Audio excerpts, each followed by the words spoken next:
સૌરાષ્ટ્ર યુનિવર્સિટીના પૂર્વ કુલપતિ પ્રોફેસર ગિરીશ ભીમાણી સામે વિદ્યાર્થિનીઓની છેડતીના ગંભીર આક્ષેપો મામલે ગુજરાત પ્રદેશ એનએસયુઆઈ દ્વારા ગિરીશ ભીમાણીના પુતળા દહન અને સૂત્રોચ્ચારો સાથે આક્રમક વિરોધ કરવામાં આવ્યો હતો.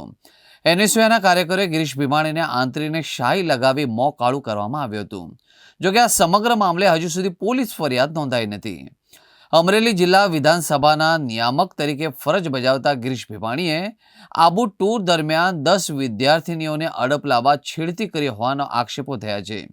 જોકે આ આક્ષેપો બાદ ગજેરા સંકુલ દ્વારા તેમને તમામ પદ પરથી દૂર કરવામાં આવ્યા હતા.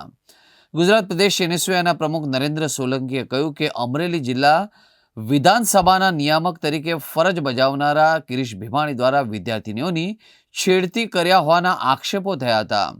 વિદ્યાર્થીઓ આબુ પ્રવાસ ગયા જ્યારે પાછળથી ગિરીશ ભીમાણી પહોંચ્યા હતા અને નશાની હાલતમાં વિદ્યાર્થિનીઓની છેડતી કર્યા હોવાના આક્ષેપો થયા છે. 12 અને 13 જાન્યુઆરી દરમિયાન બનેલી આ ઘટના બાદ ગજેરા સંકુલ દ્વારા ભીમાણીને તાત્કાલિક દૂર કરી દેવામાં આવ્યા હતા.